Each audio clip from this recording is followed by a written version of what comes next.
Alrighty. How's my hair? Good evening. We already have a comment. Vicky. Love you, Vic. I look forward to that. You notice that in life? We look forward to things that are sort of like habit forming or like traditions. You'll take like I have a big thing in my life right now with these ducks in our backyard. I don't know if you follow me on Instagram. Love posting the ducks. Feed these ducks every single morning. Sometimes at night too.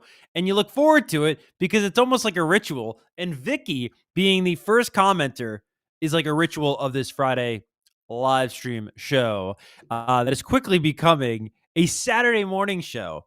We have been, I've been making content all day. I'm trying to do this thing where Fridays are my content days.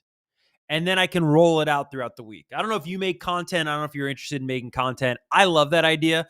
I also think I have a brain that's like a compartmentalized brain where even when I eat, well, not always actually. I used to be that way where I would separate the food and I would eat one food at a time. Now I kind of like to just get busy. And especially at restaurants when they like bring you out a big plate of something for dinner, I like mashing that up, dog. Yeah. Everyone clicking on this video for Justin Bieber analysis is like, what is this pervert talking about? I'm talking about food because I'm hungry, because also tomorrow is my cheat day on my diet, and I got some cookies waiting for me in the kitchen.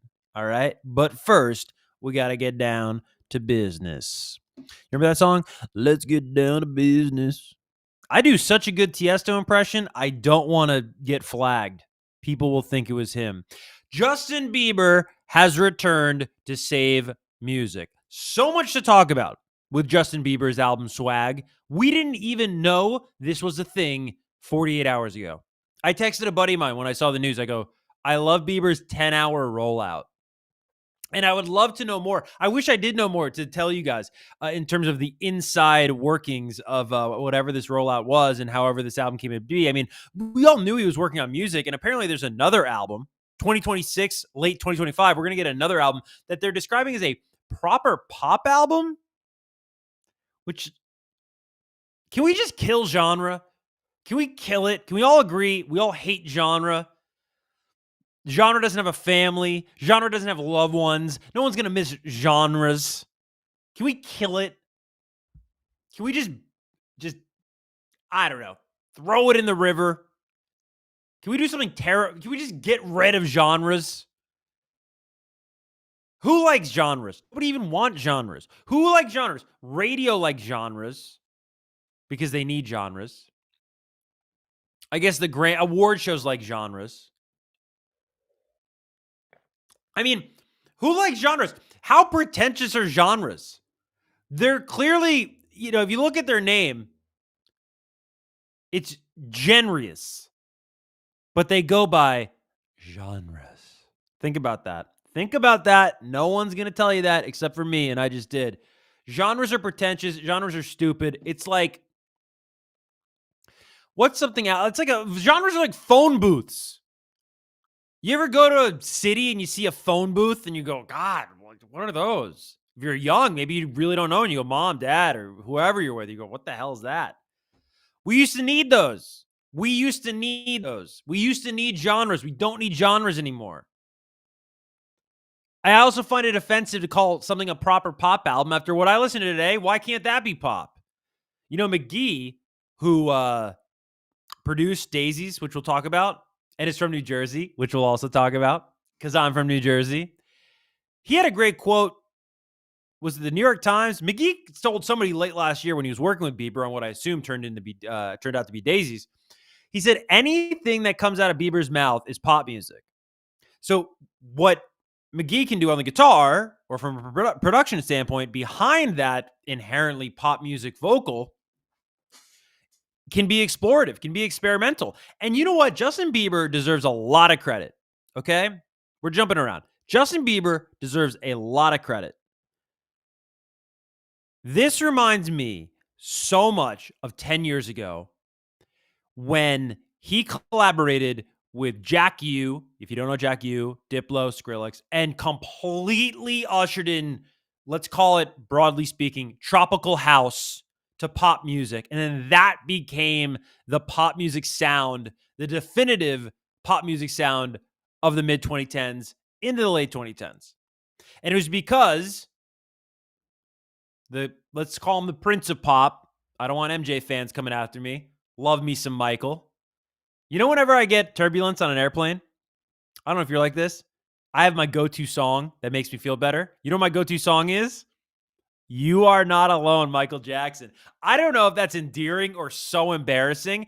There is something about that song that makes me find peace with my soul, and I hate turbulence on airplanes, and I just go, everything's okay. Everything's okay. No matter what happens on this plane, everything's okay, because I'm not alone, because Michael told me that.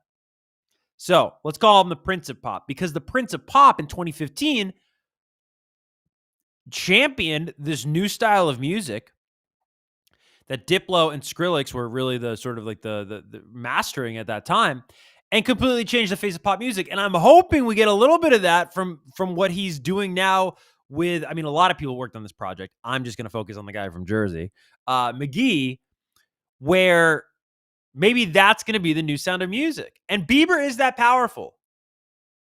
Save me the jokes about how he's crashing out. Save me all that BS.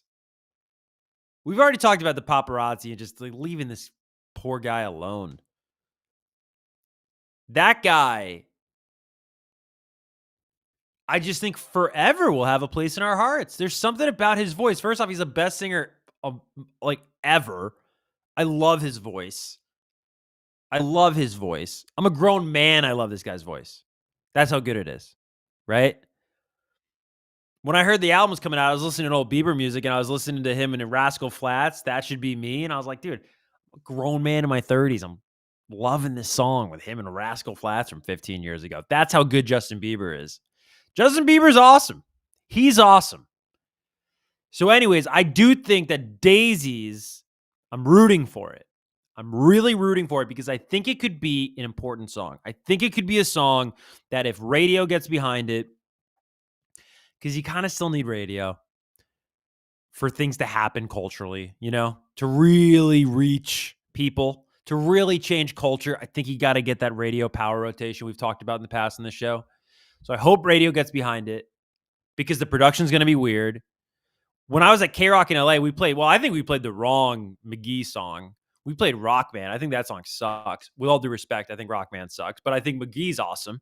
And I mean, Are You Looking Up is an amazing song. Would have loved to play that on the radio. There's a bunch of McGee songs that I think would have been better than Rock Man, but whatever. A label somewhere was like, this is the song. And then everybody at radio was like, this song's so great. Is it? Was it really that great? I thought it sucked. And so did people listening because it lasted like 6 weeks on the radio, if that.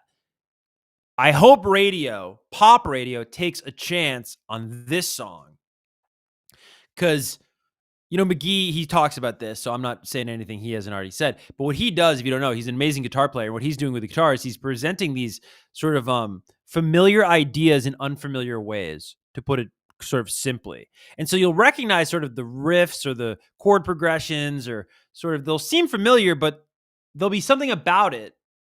Whether it's the filter, whether it's sort of like the amp it's going through, something about it is disorienting. And it has this really cool effect. I think it's called liminal music. Let me, so I don't sound so stupid, let me type in liminal music definition. Okay, so liminal music, this is, I believe, I so hope I'm saying this right because I really do revere McGee, even though I didn't like Rock Man. I thought that song sucked.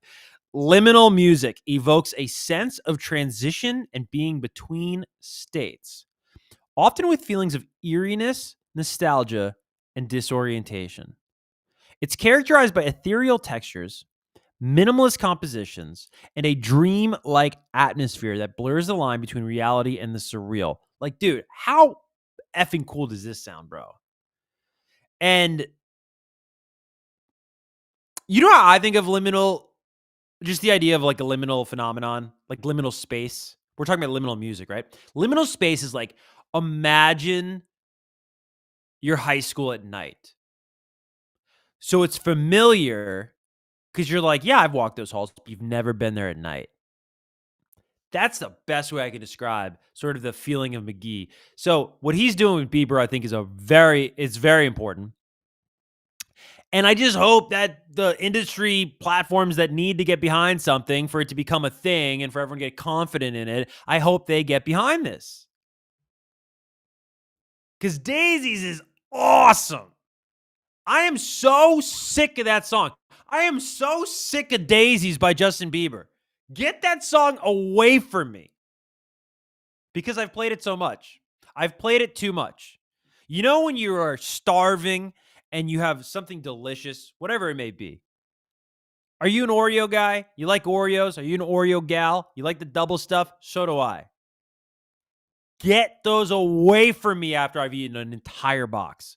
Get those away from me. Girl Scout cookies, get those away from me after I crush the Samoas. Get those away from me. Get Justin Bieber's Daisies away from me. I've listened to it too damn much today. Everybody, my dog hates that song.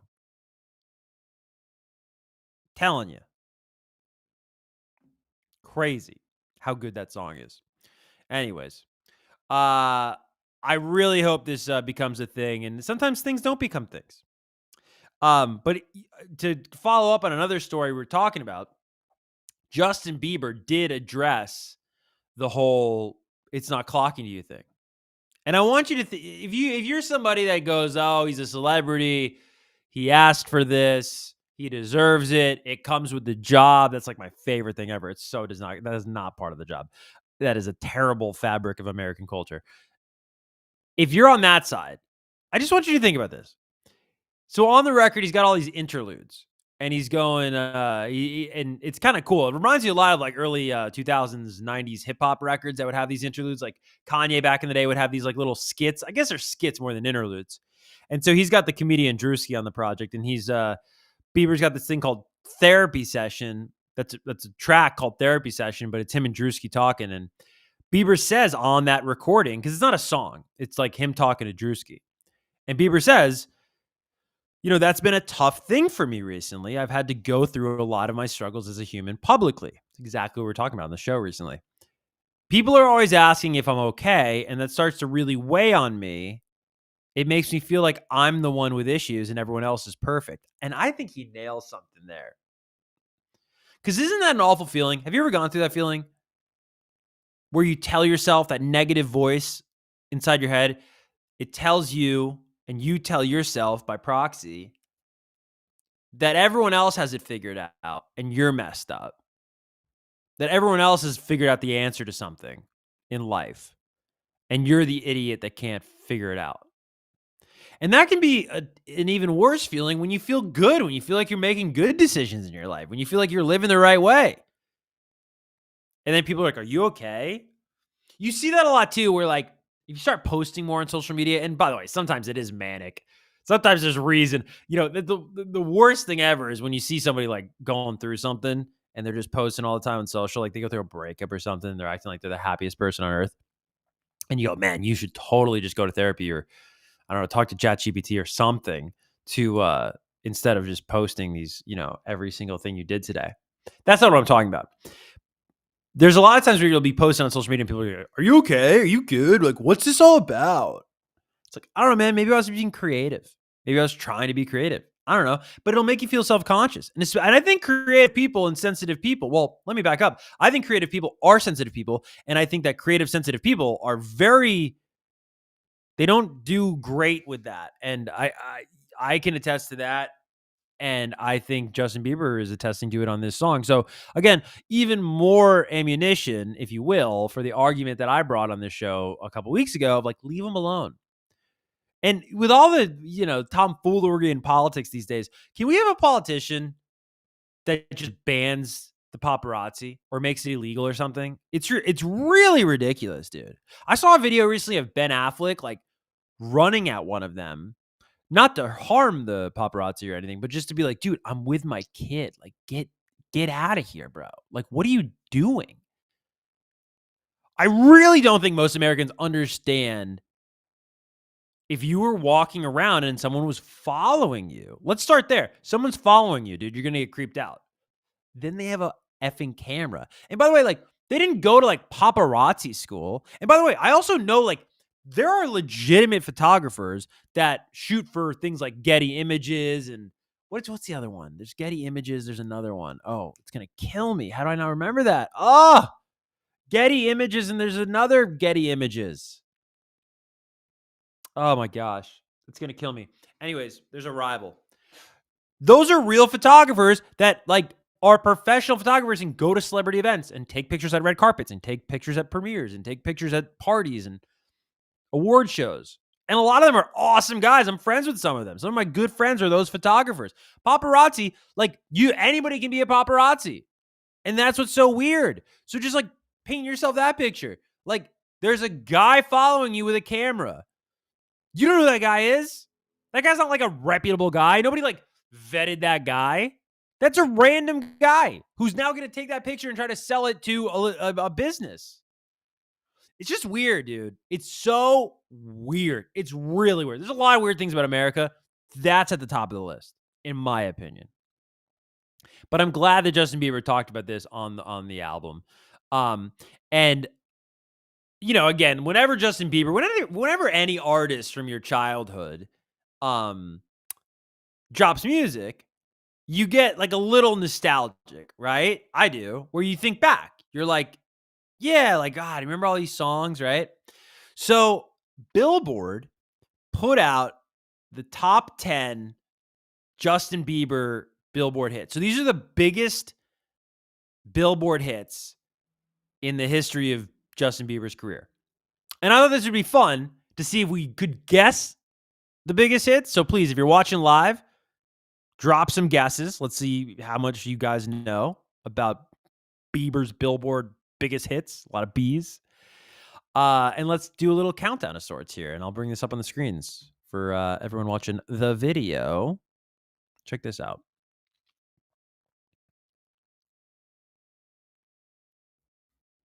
It always wants to go over there. And I'm always like, no, go over there. Cool.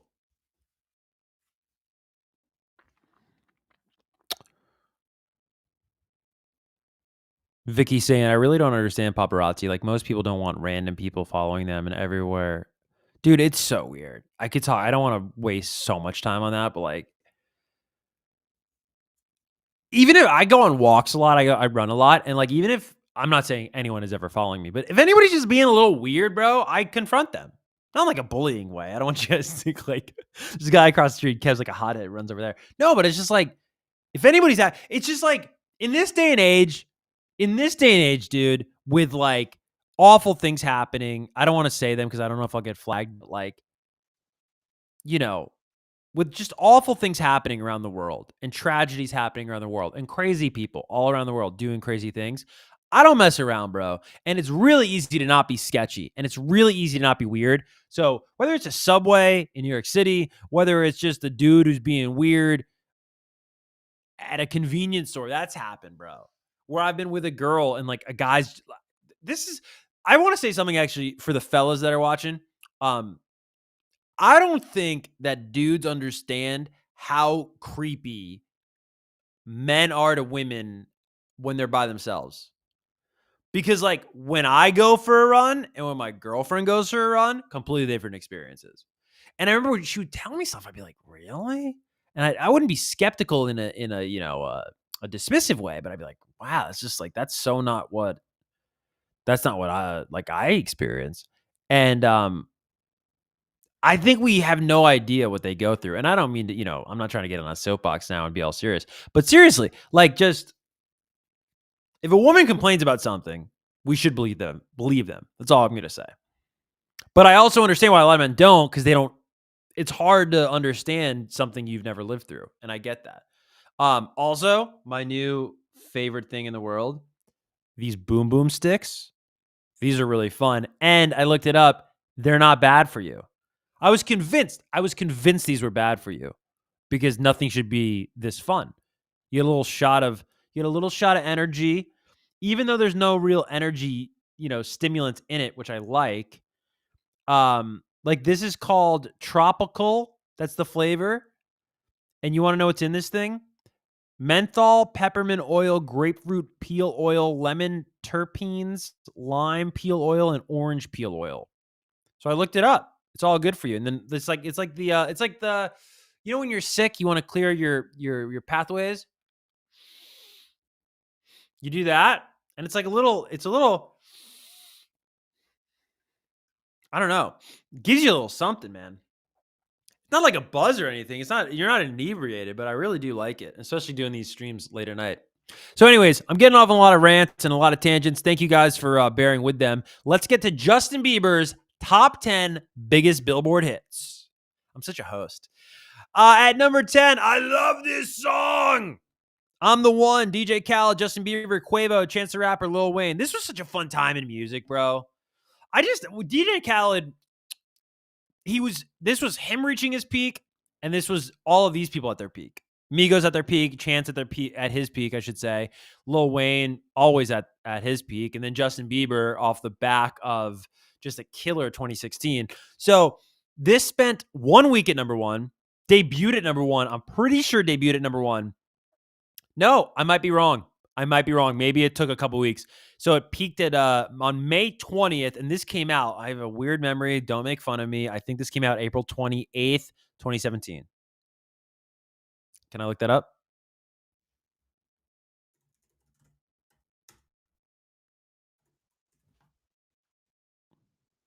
April 20th. Dude, I have something wrong with me.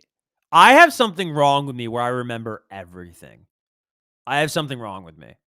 It is cool for party tricks, though. I was right on the date. That's insane. All right, number 9, Cold Water. I love this song. Yo, I wish we could play music on this stupid stream.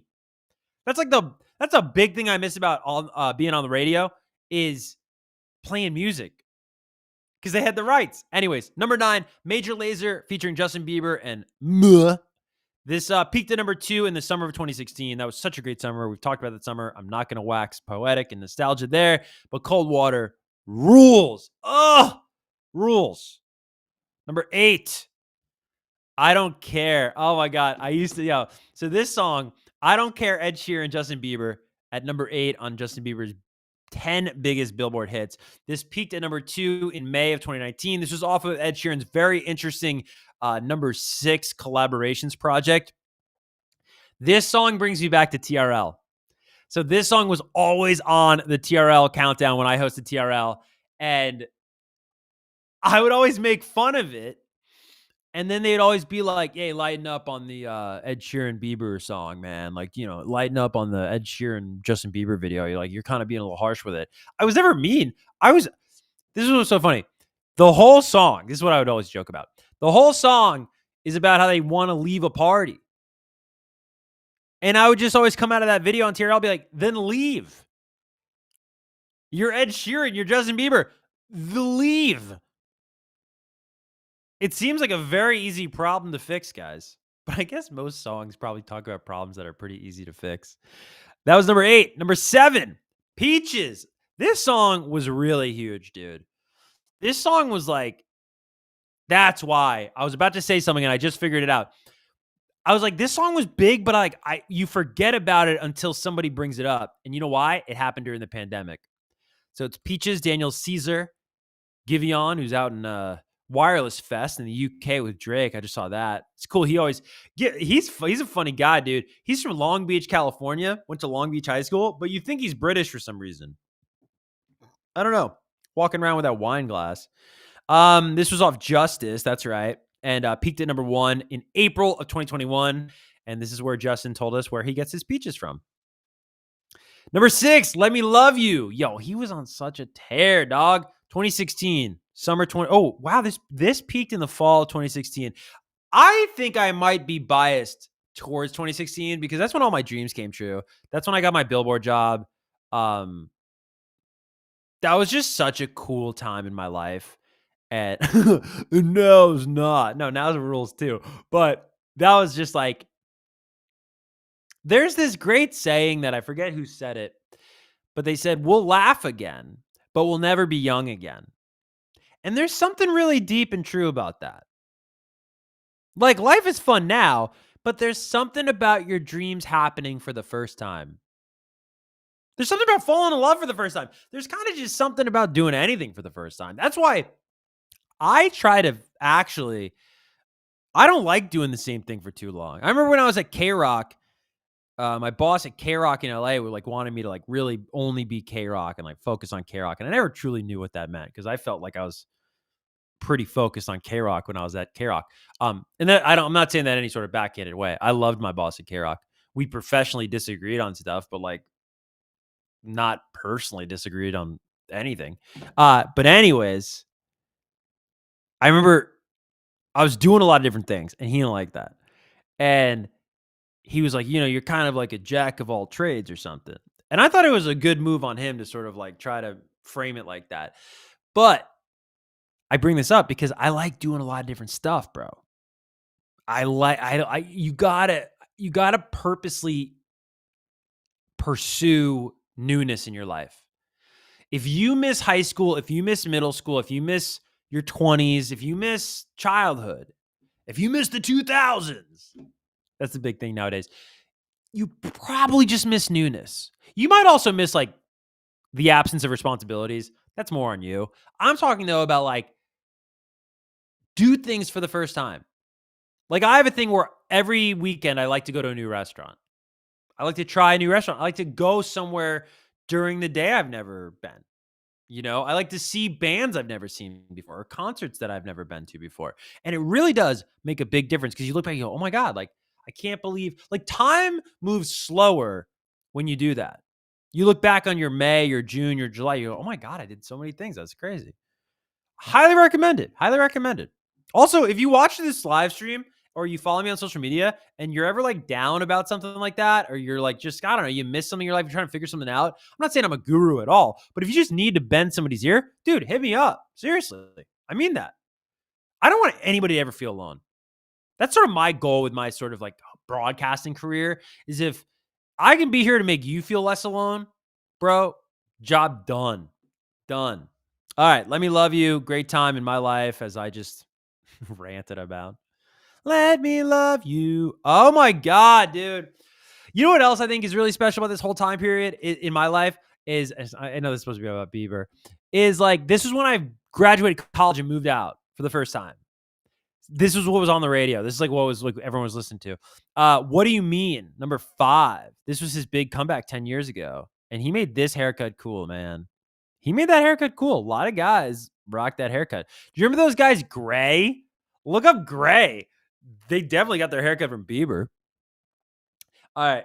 Purpose. This was number 1 for 1 week. That seems to be Bieber's MO. He like goes number 1 for 1 week. September of 2015. What do you mean? Weird lyrics, little weird lyrics, but good song. Sorry. Oh, this was the follow-up. This was huge. Sorry's got to be what? Top 10 songs of the 2010s, right? Even the video with all the dancers and stuff. I don't even think he's in the video. This was off purpose as well. This peaked January 23rd, 2016. I don't know if you like can truly say how nostalgic you are for a time until you're like confronted with it. I'm really nostalgic for this time. Can you tell I took caffeine, by the way? I sound like Tony the Tiger. That was number 4. Now we're getting to the top 3. I just want to check with the live chat. Do we have any guesses for the top 3? What's up, Lubna? What's up, guys?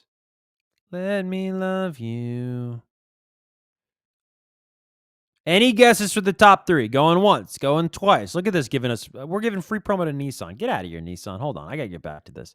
All right. At number 3, Love Yourself, which I guess originally was supposed to be called F Yourself. And it makes way more sense if it's that. Also, very cool video on the internet you should seek out of Benny Blanco and Ed Sheeran writing this song in the back of a bus. Justin Bieber's also an artist where like, I don't care if he doesn't write a song. I really love his voice, bro. I'm a little sus with his voice. I'll admit it, bro. I'm into that dude's voice. I'm into that man's voice. Give me some of that voice. This was number 1 for 2 weeks. God, he just ran music, bro. Look at these dates. So, What Do You Mean was September 2015, went number 1.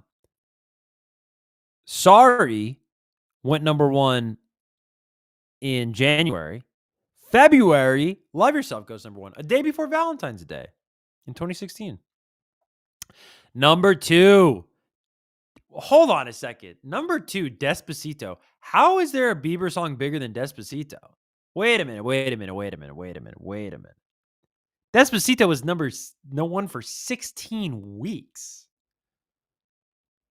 Is there going to be some stupid song at number 1 that was like on the chart for like 50 weeks or something in this stupid streaming era we're in? Number 1 for 16 weeks. And this peaked when I was hosting the countdown, when I was at Billboard, Hot 100, Top 10 Countdown every Monday. Me, Gary Trust, Trevor Anderson. Facebook Live, baby. Yo, Facebook Live was so hot at that time, bro. So hot at that time. You get like 100,000 people watching me with Hanson on Facebook Live. Anyways, that is so millennial, by the way. Facebook Live. This was a funny story I'll tell about Despacito. So I'm at Billboard at the time, summer 2017. This is the biggest song in the world. And Billboard puts me on a bus for Bacardi. It's like a Bacardi bus with Luis Fonsi. And it's like me and Luis Fonsi with all these fans. But I think they were like more like industry plant fans, like marketing people and clients, of like Bacardi. I don't know. It wasn't like randos off the street, but every so often on this sort of Bacardi party bus, we'd stop the bus and they'd try to get content of like people freaking out over Luis Fonsi, And I remember we drove around and like people would be like, hey, Luis Fonsi, and like no reaction from New Yorkers, right? Because he was new to the market. It's not a commentary on Luis. And then I'd go, Despacito, and everyone would be like, whoa, it's the Despacito guy. And it was really funny because that song was so huge. And I guess the story goes that Bieber heard it in a club and wanted to get on it. And I mean, look, man, he made that song with those two. All right, so what's going to be number 1? What is going to be number 1? Oh, okay. So Lubna in the chat, in the live chat, for anyone watching live, Lubna says that Baby is going to be number 1. No way. I just want to say, how is something going to be number one if this is number one for 16 weeks, bro? What's bigger than that? Are you ready? Let me just check the chat. I think there might be a delay, so I feel really bad. All right. What's number one? You ready? Oh!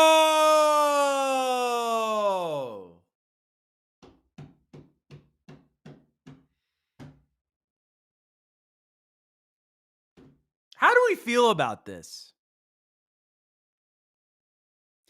I just feel like we completely disassociated for 24 some odd months during the pandemic. And like, we just don't have, tell me if I'm wrong.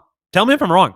We just don't have an emotional connection to any hit from the pandemic. Yeah. I'm actually just realizing I really agree with that. Yeah. We don't. I don't know. Am I wrong? I mean, maybe you were 15 years old or 14 years old in 2021 and this soundtracked some formative experience in your life, and I'm wrong. But it's weird, right? Like you think about these pandemic hits and you're like, "Oh yeah, I remember that song." You don't care about it. At least that's what I find. Stay. So what are the stats on Stay? Okay. Wait, so this peaked August 14th, 2021. It was number one for 7 weeks. Billboard. I want to call somebody so bad at Billboard right now, but it's after midnight.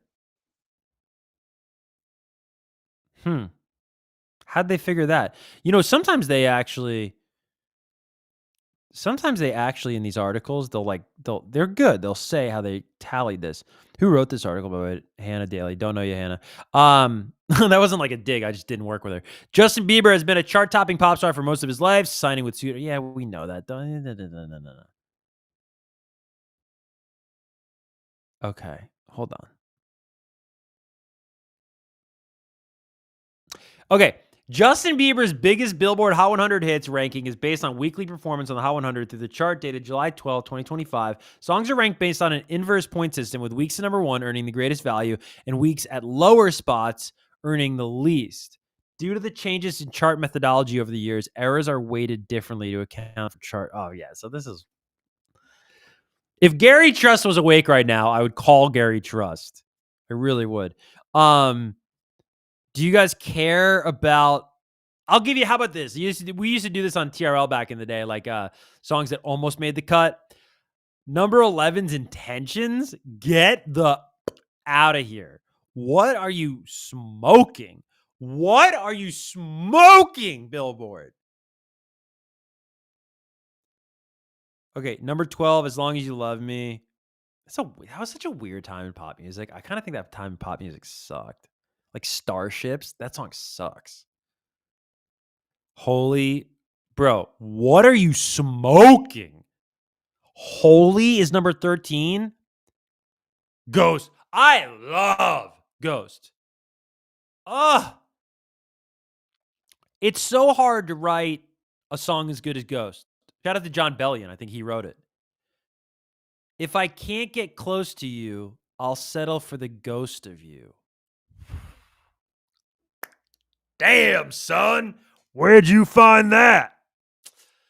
Number 15, 10,000 Hours. I do love that song, and that song also reminds me of TRL. Where's Baby? We're going to do this until we get to Baby. Number 16, Boyfriend. Shout out to Mike Posner and Black Bear. Beauty and a Beat. That's what I'm talking about. That's a weird era of pop music. That's like the Starships era of pop music, where everything sounded like David Guetta worked on this song. Where Are You Now? I'm down with that. Where the F is Baby? Yeah, there it is. Number 5.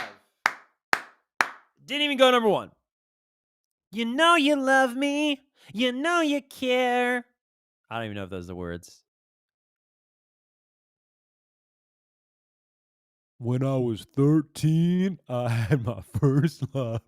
You know, Ludacris is to blame for that rapper on the Rebecca Black Friday song. You can't tell me that if Ludacris hadn't done this song and done the verse he did for this song, we wouldn't have had to deal with that guy on the Rebecca Black song. Look that up and tell me that guy is not just ripping off Ludacris on this song. When I was 13, I had my first love. And I love Ludacris. You got to love a guy with range. A guy who can go move, B word, get out the way. Right? He can talk about having a midget hanging from his necklace, which I don't even think you're supposed to say that anymore. I think that's a bad word now. And he can also go, when I was 13, I had my first love. That's cool. I had mine at 12, Ludacris. Nerd. I'm just kidding, bro. I love Ludacris. He's actually really inspiring to me because he started as a radio DJ. Hey, DJ, J. And I didn't start as a radio DJ. I kind of just moonlit as one. Hey, Justin Bieber is dropping a surprise swag LP Friday. You already know that. But there was this little thing in here. Where was it that I wanted to talk about? I didn't know about this financial dispute with his Scooter Braun. Yikes. Okay, sources tell Hits Daily Double, and Hits Daily Double tells me that the introspective swag will set the stage for a proper pop album coming later this year or early 2026. I wonder what'll determine that. So there you go.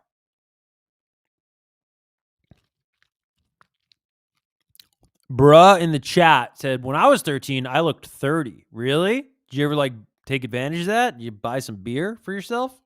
Allegedly. Anyways, Justin Bieber's back, and I'm damn happy about it. Speaking of people who don't look happy,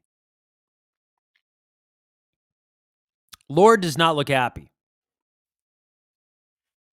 So Lorde shared this picture on the screen, and Lubna, I see you.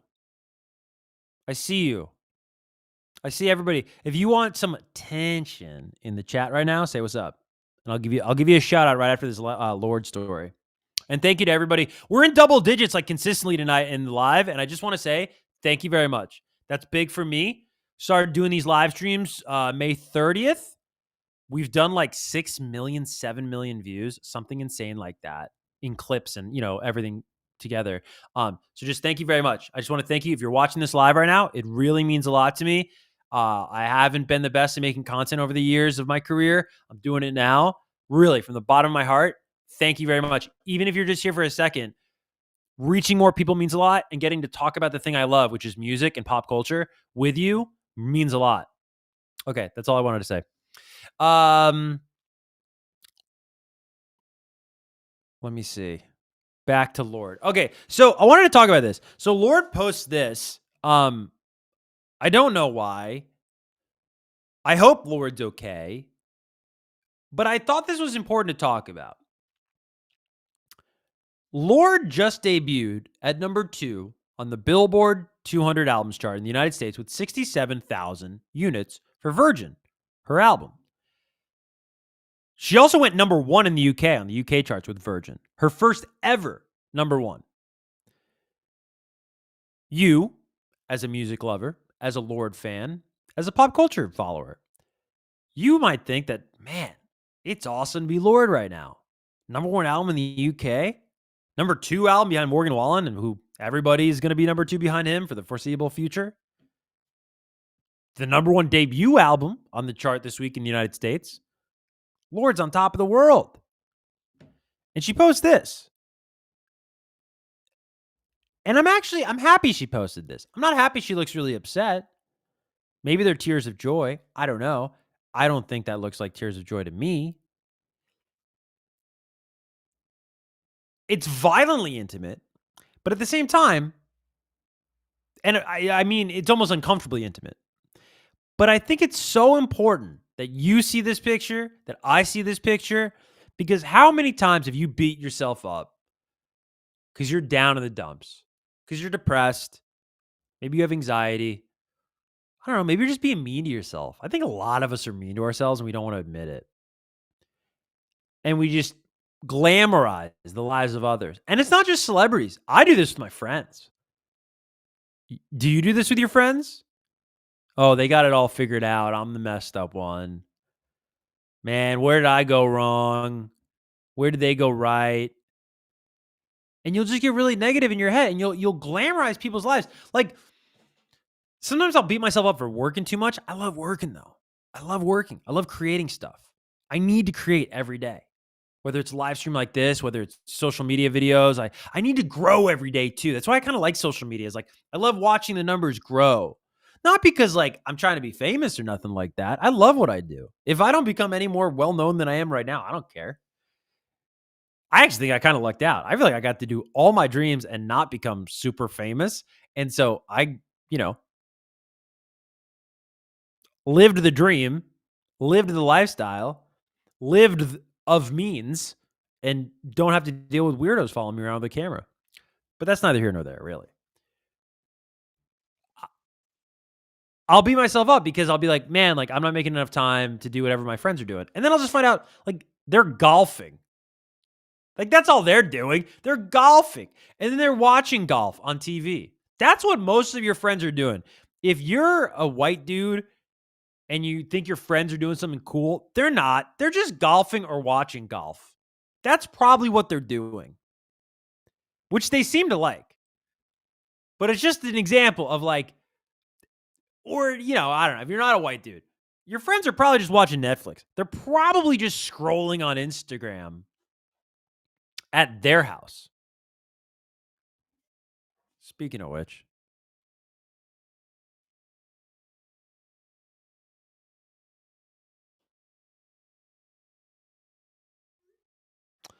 um, but good on Lorde. And I want you to remember this. And by the way, I hope she's better from whatever made her sad.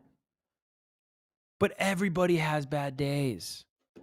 Dude, I was in the hospital for a week and a half collectively in January.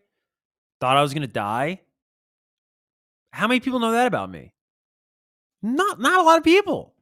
Because I don't want to, that's not how I am. I'm not like, oh, there's, you know what I mean? Like, I never want something like that to be construed as like, I'm trying to get sympathy. And that's probably some messed up, complex I can talk to my therapist about. But how many people saw me on social media, saw me on MTV, heard me on K-Rock in Los Angeles, or wherever else that show aired, had no idea. You know what I mean? So you never know what people are going through. You never know what people are going through. So good on Lorde for being brave enough to post this. And let it be a reminder to all of us when we're being mean to ourselves. All right, I promise you guys attention to the chat. Who's here? Lubna and Bruh. And Loon. What's up, Loon?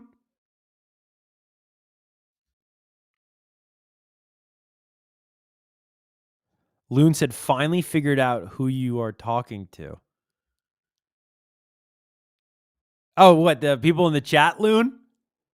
Yeah, we're live on a bunch of different platforms. And I don't know if like we get flagged if I say other platforms. So there's other people in this chat that I see. Excuse me, that I see. So good on Lorde. That was what I wanted to say about Lorde. Now, Dua Lipa came up on the show a couple weeks ago, and I thought that clip would have done better. I thought that not like again, I don't care necessarily about views. I want to grow, but I also want the videos to be good. We did like a whole expose on Dua, and like nobody watched it.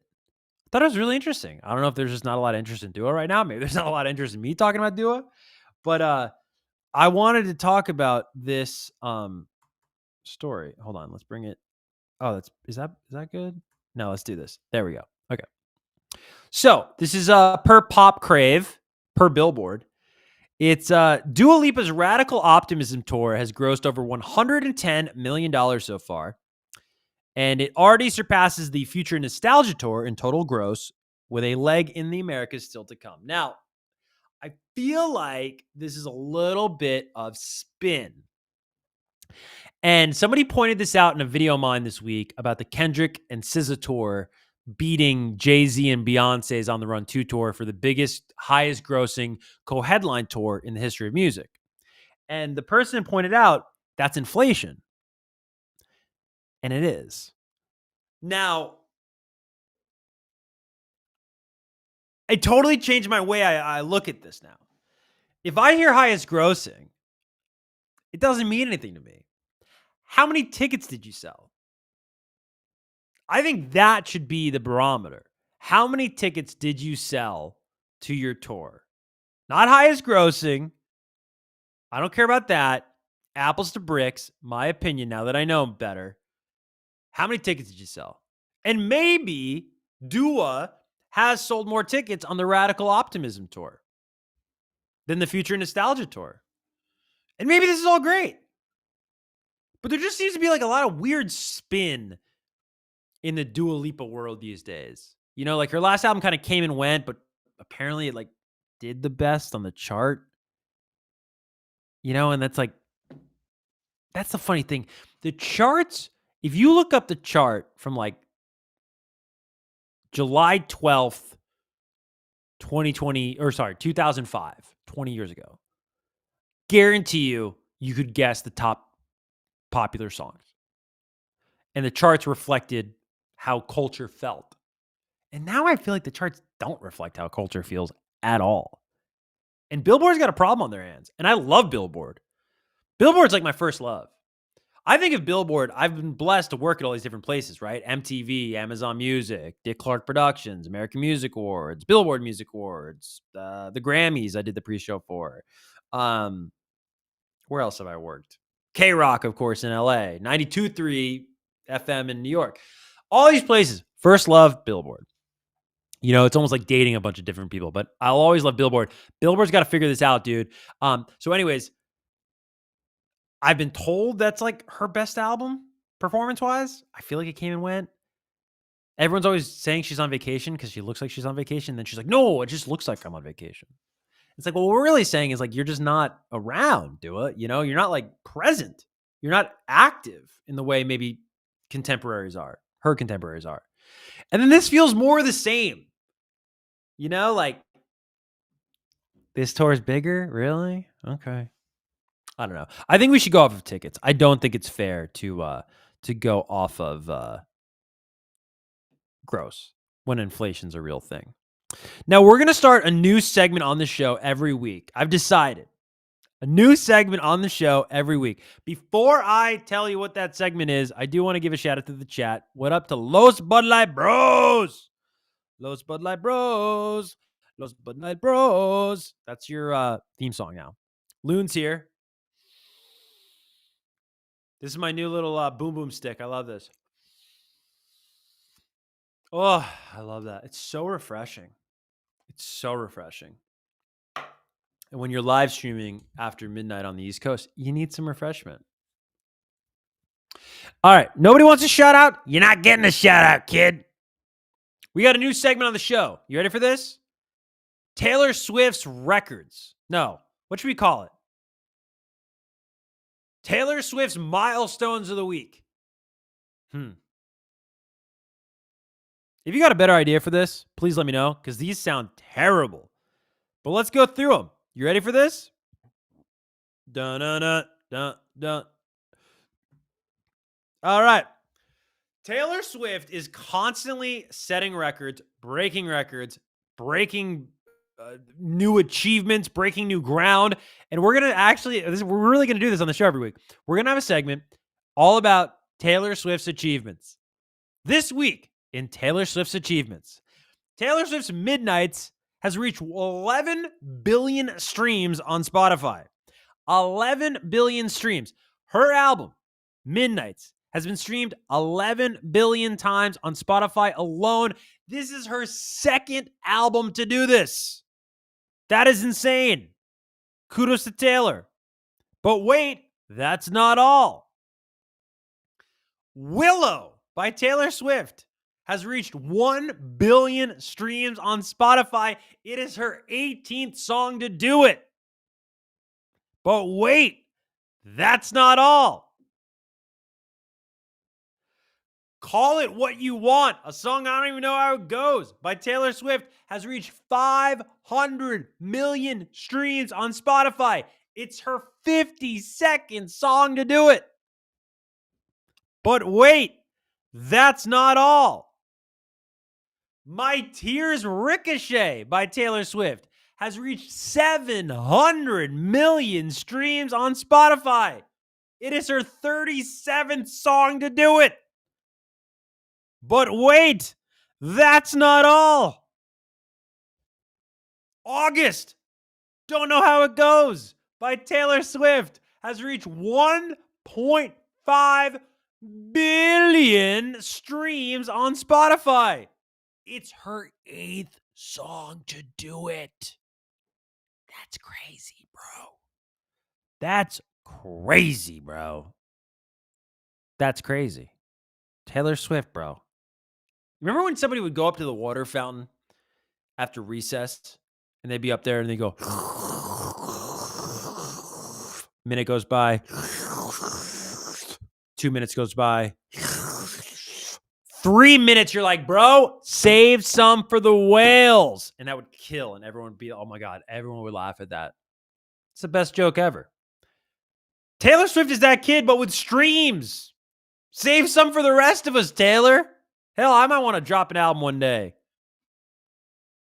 Billions on billions on billions on billions on billions of streams for Taylor Swift. Now, I will get to this next story and tell everybody why the world sucks. Because it kind of sucks how people treat people. Sabrina Carpenter has unveiled a special edition cover art of Man's Best Friend. Are you happy now? Are you happy now? A woman making an artistic expression about men and women's relationship dynamics made you so uncomfortable, made you so angry. You had so little to focus on in your own life. Or furthermore, you had so much to avoid in your own life that you needed to get mad at Sabrina Carpenter making what I thought was a pretty poignant statement about how a lot of men treat women like pets, which is a whole conversation for another day, on the original album cover. So, just to catch up to speed, big controversy.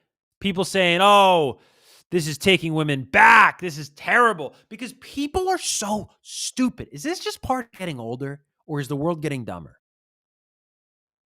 The idea that imagery would have set women back, that imagery would have inspired a revolution of women crawling on all fours. When you go to the supermarket, you got to watch out for all the women crawling on all fours.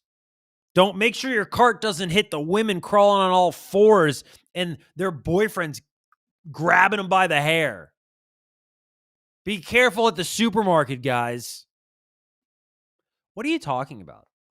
What are you talking about? It's too much Instagram for you. It's too much social media. You're watching too much Netflix. You need to go outside. You need to talk to a stranger. You need to wave at a neighbor. You need to touch some grass. You need to go for a walk. You need to deep breath in. Some fresh air.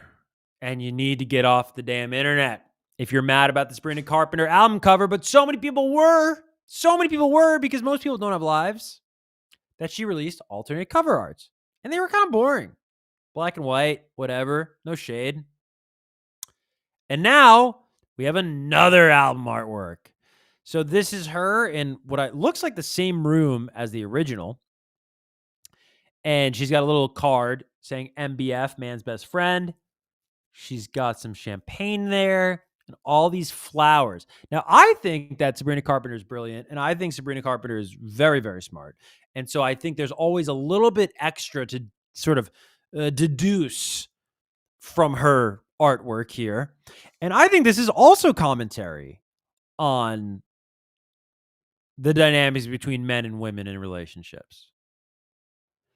I look at this and I see a woman who is not being loved in the way that she wants to be loved. And it's very important in relationships. Everybody has a different love language. And so a lot of times we run into problems in relationships because we are loving people, and you are probably guilty of this. You're not a bad person, but you're probably guilty of this because I'm guilty of it a lot too. We are loving our partner as we wish to be loved. And it gets very confusing because what are we taught at a very young age, right? What's one of the first things they teach you in kindergarten and preschool, right? Treat others how you like to be treated, right?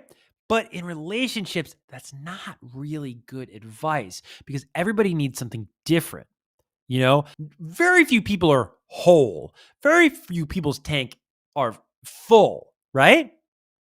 And so we need to fill our partner's tanks. And what they lack, we might have. And that's great. That's the puzzle pieces fitting together, right? So I see a woman who's being showered with gifts, right? But what is she wearing? She's wearing lingerie. She looks like she was ready for her partner. She looks like she needs real, visceral, physical love and attention, right? She's dolled herself up. She looks beautiful. She's ready to be intimate with her partner. I don't want to get flagged. That's why I'm talking like that. And yet, her partner, nowhere to be seen. And all the partner's doing is showering her with gifts. And how lonely is the reality of gifts? There's no person there. It's a woman alone. It's a woman by herself. You know, it reminds me of a father of mine, Everclear. One of my favorite songs of all time. Really the first song I ever saw myself in. And really a testament to the power of music because, you know, I didn't really know exactly what was going on in my life with my parents and their dynamic when I was 6, 7 years old. And I heard that song and it became my favorite song. And I didn't really know why. It's kind of like when you're a kid and like you either have a crush on, you know, guys or girls. And you don't really question it. You're just like, you're just really interested in, you know, I really was interested in like Baywatch. I always wanted to watch Baywatch when I was a little kid. You know what I mean? And it's like, I didn't know why. Now I know why. In the same way, I loved Father of Mine. I didn't know why. And now I know why, you know, in hindsight. And you could probably imagine why. But there's a line in that song where Art Alexakis goes, sometimes you'd send me a birthday card with a $5 bill. I never understood you, Dad. I guess I never will. And that's kind of the same thing here in a romantic way. You know, it's like, well, you're sending me all these flowers, but I want you. So I think it's another brilliant cover, and that's what I get out of it. That's my analysis, which I know the world was waiting on. The world was waiting on this story. Also, we kind of told you about this story. I hate to be that guy all the time. Becca May. Hello. How are you, Becca May? I bet you're excited for Justin Bieber. We talked about that earlier on in the stream. We're an hour into the stream, guys. And I'm willing to say that ground coffee has more caffeine in it than when you grind up the beans. Because I am mother effing awake. I'm not tired at all. You can't tell me to go to sleep. I'm an adult. So I'm joking about people waiting on my breakdown of the Sabrina Carpenter cover. This is something people are legitimately, this next story is something people are legitimately waiting on. And I'm going to show you right now. BLACKPINK, Jump. Might as well jump. Ooh. How cool would it be if that was, if this was a David Lee Roth cover? Might as well jump. First song I ever allegedly downloaded off the internet was Jump. Funny story. Older family friend of mine, he was like in high school at the time. I was like a little kid. He apparently had this thing on his computer that you could download music on. And it was like a big to-do. We're going to visit that family. And I'm a little eager, music-loving kid. And I'm like, oh, can Richard show me how to download the music? Can Richard show me how to download the music? And this kid probably doesn't want anything to do with me. So finally he's like, you know, you can tell, oh yeah, you know, they're bringing their kid, Kevin. He wants to see how you download the music. Can you show him, you know? So I go up to this guy's room and he's like, okay, this is how you do it. What song do you want to download? And I didn't think that far. And I was like, Oh, crap. Oh, dude, don't say a lame song. Don't say a lame song. This is a high school kid, dude. You gotta say a cool song, dude. You gotta say a cool song. This is like 2002, bro. Okay, this isn't like just a timestamp it. So I go, Jump Van Halen. And he's like, Jump Van Halen? I'm like, yeah. I'm like, in what? Like fourth grade, fifth grade? He's like, what? Yeah, dude, we can download Jump Van Halen. So that was the first song that I ever downloaded. Allegedly. And he downloaded it. So if you want to come after me, it's that guy. He lived in Pennsylvania in 2002. I don't know where he lives now. BLACKPINK Jump. So they're back. We told you about this like weeks ago. That's why you got to watch the show. The clips are great. I appreciate every single view. But watch the live stream. Or listen to the live stream as you do, like, work on the weekends. We told you about this weeks ago when it was just a rumor that they're coming back in July. Anyways, BLACKPINK is back. They officially released their new single, Jump, which they debuted last weekend on opening night of their tour at South Korea's Goyang Stadium. Hopefully I said that right. To all my friends in South Korea. It's the first single the girl group has released since 2023's The Girls. Since Lisa, did I say Rose or Rose? Jenny and Jisoo have all successfully pursued solo releases. Again, apologies, guys. I can't even pronounce like my friends' names. The high-speed jam comes in with an insane visual by Dave Meyers. I wish we could watch it. Dave Meyers, by the way, just did Lola Young's new video for One Thing. In the video, an entire city is captivated by BLACKPINK. Like well-choreographed zombies, mobs of people viciously bang their heads and whip their hair to the synthetic horn bass drop. It's fun, but also unsettling, eerie, disturbing. In any case, Jump will probably be dominating the airwaves this summer. Interesting. Now, we can't even watch that because of the stupid rules of the internet. If I played that right now, we'd get in trouble. Okay, I'm going to hereby predict on Saturday, July 12th, 2025, BLACKPINK performs at the VMAs. Gonna predict that. I have no inside knowledge. I thought Addison Rae would be at the VMAs this year. I was wrong there. She's doing a show in Berlin, Germany, which I still think is weird. I think she should be at the VMAs as a fan of the VMAs and a fan of Addison. BLACKPINK, I'm going to predict, performs at the VMAs and does a great job. That's my official prediction for BLACKPINK. So many returns, by the way. So that's the first return. We're not done yet. The way we did a whole segment on Taylor Swift, we're doing a whole segment right now on returns because it's crazy. Becca May saying, I'm tired. I have 2 dance shows today, hence why I'm actually awake and here. Becca May, for those that don't know, was a longtime viewer of my MTV Friday live stream show 4 or 5 years ago, and she loves doing this. This is what Becca May does, okay? And maybe you know people like this. She'll get really active in the chat of a live stream, but it's all about her. It's all about what she's doing that day. So it's like it's masked as like participation in the show, but what it's really just she wants to tell somebody what her errands on a Saturday are. So then we go watch. I'll play along. She can't hear us. I'll play along. So Becca, well, what are the 2 dance shows all about? What kind of dance shows are you doing? And we'll come back to Becca. We got to get to this next return. So BLACKPINK is back.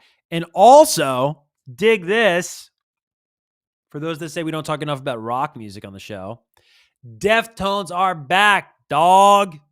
Deftones announced a new album, Private Music, and a new single came out today called My Mind is a Mountain. This is the artwork you're looking at here. Cool artwork. I wonder if Chino or anybody in Deftones staff or Abe or any of those guys, I wonder if they have synesthesia or whatever. That everybody has that now, by the way. Every successful musician has that.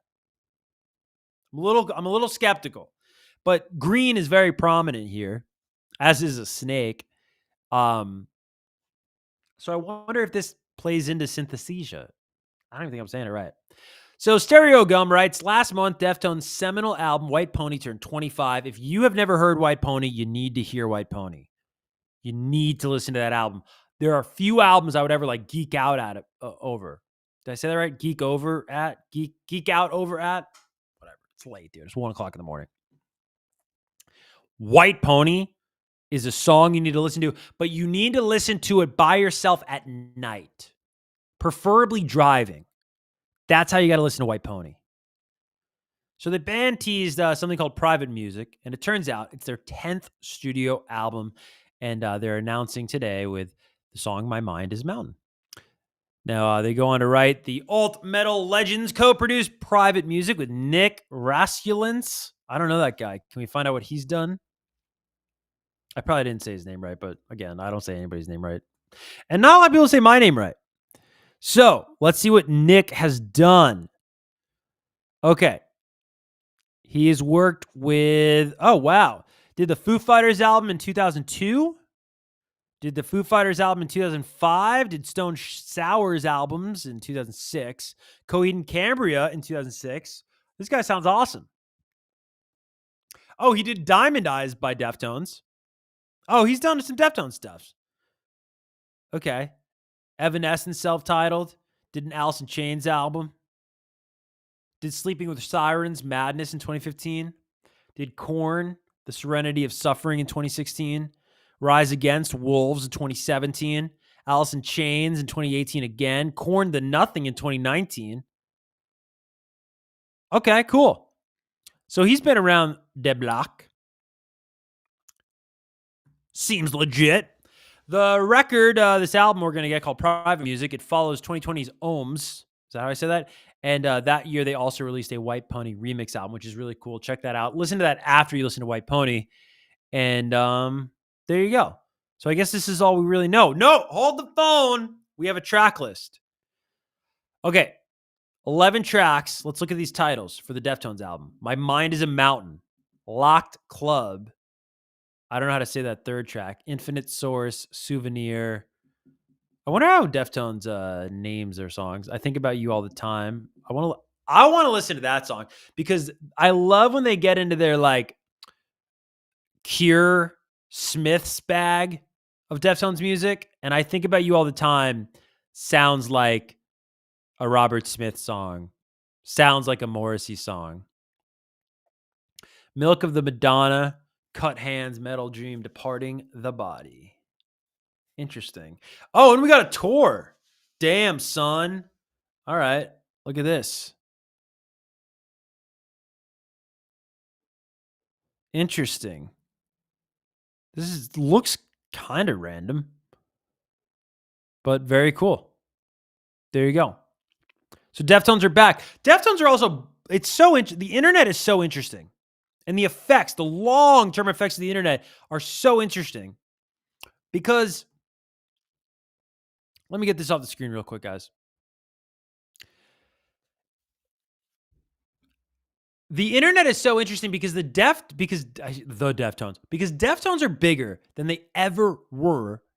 How do I get? Oh, I got to do that. Okay. Deftones are bigger than they've ever been because of the internet. And then within that, songs that would have never been in a Deftones set 25 years ago are now in their set because of TikTok trends and because of viral moments. And I just feel like they're a band that produces a viral sound on TikTok like every few months. There's something so evergreen about their music. But truly, like, when I was growing up in the early 2000s, like, I may have heard of them, but they were not really mainstream. I remember Change had a big moment. Change in the House of Flies off White Pony. That had a big moment when I was a really little kid. But like by 2003, I'm not listening to the Deftones. And I keep saying the Deftones. All the hardcore Deftones fans are going to be like, they're not the Deftones. I know, bro. But come on. I love Deftones. My favorite Deftones project is they have a thing called Rarities and B-Sides. I guess next to White Pony, because White Pony's like number one. But yeah, they have a really cool thing. And they do The Chauffeur, which is a Duran Duran cover. I love that song. They do Sade, No Ordinary Love cover, which is great. I love, Deftones do a cover of, is it the Cars? Who's gonna take you home tonight? Oh, I love that song. Yeah. I'm going to listen to that after that's a great album to listen to after I'm done with this stream, super late night. But Deftones, I mean, we've never in the history of music seen a band like Deftones. I mean, really sonically, but also we've never seen a band be even bigger 25 years after what was probably thought to be their commercial peak. It's very rare. It's very interesting. Happy for Deftones. Met Chino one time. Dude is way taller than you think. Don't you think Chino is like a little like emotional guy that like chicks love? That guy is like my height. That guy's like 6'1", 6'2", bro. Tall. Lean too. I only say that out of respect. He was shirtless when I met him. Okay. If you're shirtless when I meet you, I can comment on your physique positively. All right, Chino? He doesn't watch the stream. Now, this is a very interesting story here of another comeback that I have to bring up on your screen. Hold on. Hold on for one more day. Things are gonna change. Hold on for one more day. So, this isn't a band coming back, but it is a big comeback, and I want to talk about it. Scrubs, the TV show from the 2000s, is going to return for a new season on ABC later this year with the original cast members, Zach Braff, Donald Faison, whatever, and Sarah Chalk, all returning. Now, happy for these guys, happy for Scrubs fans, not happy for culture, not happy for us. Because I'll tell you, it's really weird getting older, but not in the way that you think. It's not weird looking at a bigger number every year. It's not weird when the gray hairs come in. It's not weird when the wrinkles set in. It's not weird when your friends get married. It's not even that weird when your friends have kids. What's specifically weird for millennials like me is how the past never disappears. 4th of July, I saw the fireworks on the beach. We're walking to the fireworks. We're walking past a bar, and they're playing PIMP Remix, 50 Cent. And I turned to my girlfriend, and I said, you know what's really weird? It's 2025. If we were walking past this bar on 4th of July, 2020, dude, I keep doing this, 2005, 2004, 2003, 20 years ago, they'd be playing that same song because that was the hot song at the time. And if you notice this, you go to like a ball game, you go to a basketball game, a football game, a baseball game, the walk-up music for these players are 20 years old, the songs. What they play in between plays, songs are 20 years old. It's weird. I think it's really weird what's happening with culture. It's really weird. I think if you were to grab 8th grade me 20 years ago and been like, hey, there's going to be an app. And I'd be like, an appetizer? They'd be like, no, an app. You have to explain apps to 8th grade me. It's going to be on a phone. Like a flip phone? No, like a smartphone. How's a phone smart? We'll explain later. And you're going to click on that app, and a stranger, like a random guy, is just going to come to your house. You're going to get in that guy's car, and he's going to take you to the mall. He's going to take you to your friend's house. He's going to take you down the street. You'd be like, what? I'm not getting in that guy's car. Dude, like, I don't know this guy. And then, no, the world's going to do it. The world's going to do that? Yeah, that's how people are going to get anywhere. What? That would blow my mind. Even weirder than that to 8th grade me would be if I told 8th grade me, hey, you know all the music that's like popular right now?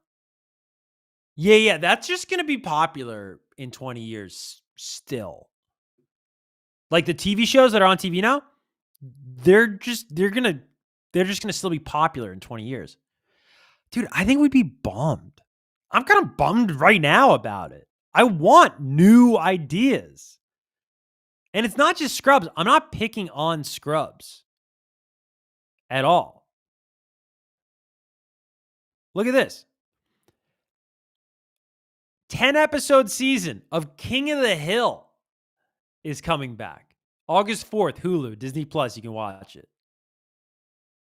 Another reboot. Another reboot. It's very weird. It's very weird. I don't think it's good for culture. Do you like hanging? I'll give you another example. Like, you like hanging out with a friend that just tells the same stories all the time? No, of course you don't. You get so tired of me, like, oh my God, I can't hear this story again. That's where I'm at with all these reboots. Superman, like, we need another effing Superman, bro. It's kind of weird to think, like, has entertainment become religion? In the sense of, you think of like the Bible, there's all these like reinterpretations over years. Just the same story, but just reinterpreted. I never thought about that, but is that what this is? I don't know. I have no idea. I'm not even trying to get controversial with that. I'm just saying, like, just popped in my head. Now, I did want to share a reunion, a return that I'm very happy about, and that's The Format. The Format is back, baby. Oh, you don't know The Format? You know that band Fun? Well, before Fun, there was The Format. Yeah. So when Fun came out and everybody was all like, who's this? Not I, not the real ones. The Format was awesome in the early 2000s. The Format was a band that I would describe as a MTV credits band. So they were a band that would either be in MTV shows. I found out about The Format because of Laguna Beach. They played a Format song. This is what we had to do back in the day, kids, okay? You would hear a song and you would record it onto your flip phone. You'd go to your computer and you'd play the clip back and type in the words from the clip you recorded on your flip phone into Google and then put lyrics, and hopefully that was on azlyrics.com. Hopefully. So I did all that when I heard a song called Let's Make This Moment a Crime by The Format on an episode of season 1 of Laguna Beach, which I loved as a kid. I fell in love. But they would be like in a show like that, or they would their music video would play on MTV like at the end of a show, like in the credits of a show. MTV used to play music videos. So then they'd play The Format there. But The Format was great. And what is so they're whatever. They're reuniting, and they're playing a show in Arizona, they're playing a show in Hollywood, and they're playing a show in New York. Wow, Ben Queller is opening the New York show. Can I really tell you that you need to listen to a song and you do it? Listen to Ben Queller, 13. There's a song by Ben Queller called 13. One of the most beautiful songs of all time. Just wanted to tell you that. Phantom Planet is opening the LA show. That's cool. And then who's doing the Arizona show? I don't know. Doesn't say. So before singing in Fun, lending his voice to Pink songs, and becoming a podcast personality, I didn't even know he had a podcast. Nate Ruess? How do I say Nate's name? I love Nate. I just don't know how to say his name. Sang in an Arizona-based indie band called The Format. And people, I can't believe people have to be told who The Format is. I love The Format. And people who love that band, loved that band. Isn't that funny? Yeah, it's true. The Format existed from 2002 to 2008, and they were planning to play some reunion shows in 2020 before the pandemic ruined those plans, and now it's finally happening. After teasing their return on social media, The Format have announced ticket info for 3 concerts this fall. They're going to play Phoenix September 27th, New York with Ben Queller September 30th, and LA with Phantom Planet on October 10th. Tickets for all shows go on sale July 18th at noon local time, and you can register at The Format's website beginning July 16th.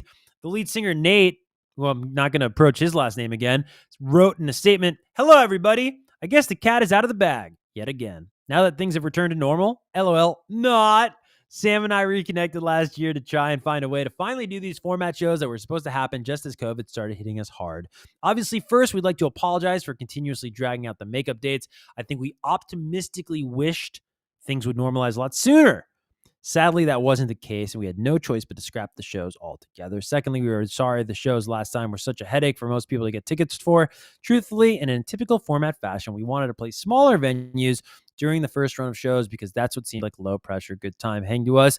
Blah, blah, blah, blah, blah. Love you, Nate. Don't want to read the rest of that. Those are the dates, September 27th, September 30th, and October 10th. If you live anywhere near those, I want to check it out. Format's great. They really are. I didn't know they were deemed indie. What the hell is indie, dude? What does that mean? If you're not independent, don't call yourself indie, bro.